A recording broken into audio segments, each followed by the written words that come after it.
Hammaga assalomu alaykum. Bugungi mavzumiz g'aznachilikda moliyaviy majburiyatlar. Bu prezentatsiya Toshkent davlat iqtisodiyot universiteti bank ishi fakulteti ILX-73 talabasi Hasan va Shodiona tomonidan tayyorlandi. Bugungi mavzumizning rejasi 3 ta rejadan iborat. Birinchi reja moliyaviy majburiyatlar, ularni qabul qilishning umumiy qoidalari.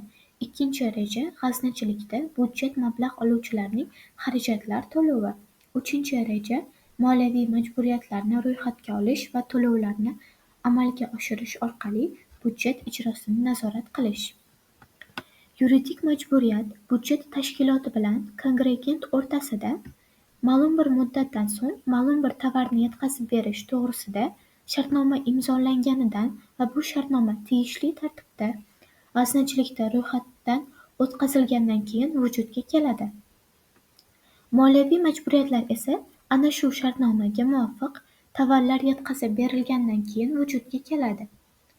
Byudjet kodeksida belgilab qo'yilishicha, moliyaviy majburiyatlar byudjet tashkilotlarida va byudjet mablag'lari oluvchilarda ularga pul mablag'larini o'tkazish majburiyatini yuklovchi hujjatlar, shu jumladan ijro hujjatlari asosida yuzaga keladigan majburiyatlar hisoblanadi.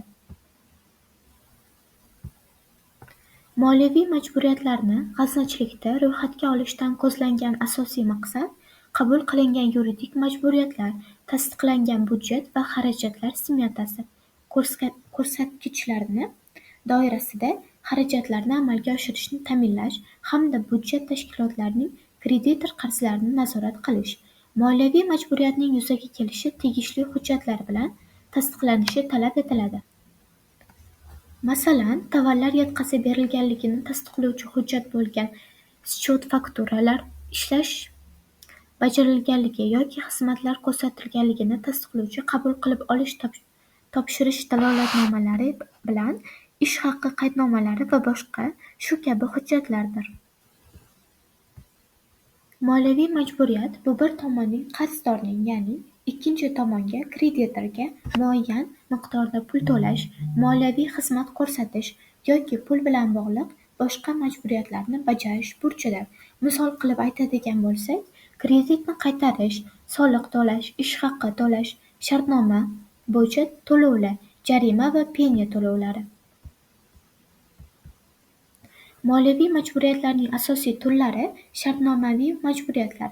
Shartnoma asosida, ya'ni kredit, ijara, yetkazib berish, qonun asosidagi majburiyatlar, soliqlar, davlat bojlari, majburiy yig'imlar, zararni qoplash majburiyati, yetkazilgan zararni moliyaviy qoplash. Moliyaviy majburiyatlarni qabul qilishning umumiy qoidalari. Birinchi, ixtiyoriylik va ongli rozilik. Ikkinchi, qonuniylik. Uchinchi, shartnomaning aniqliligi. To'rtinchi, moliyaviy imkoniyatni baholash. Beshinchi, javobgarlik va majburiy bajarilish.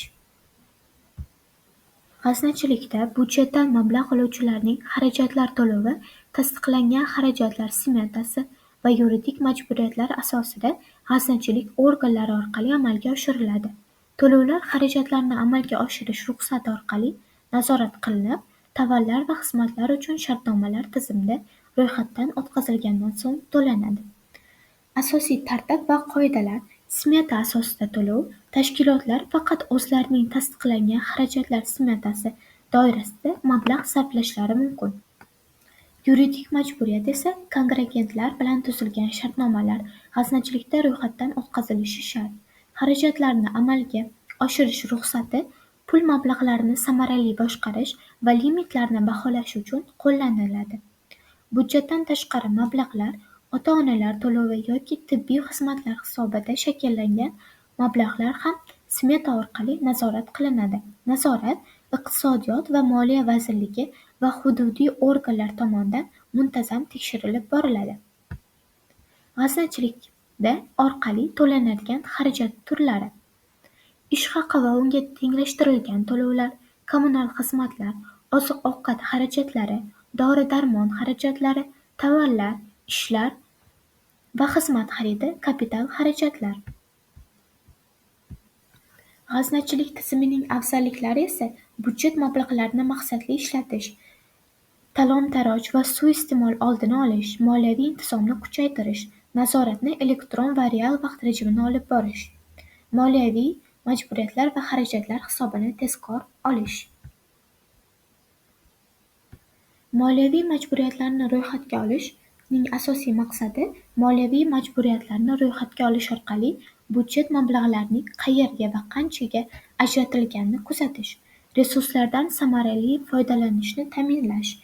Davlat yoki tashkilot moliya xavfsizligini oshirish mumkin jarayoni. Birinchi, shartnoma yoki buyurtma bo'yicha majburiyatni aniqlash. Ikkinchi, moliyaviy majburiyatlarni tizimga kiritish. Uchinchi, budjet mablag'larini ajratish va to'lovni amalga oshirish.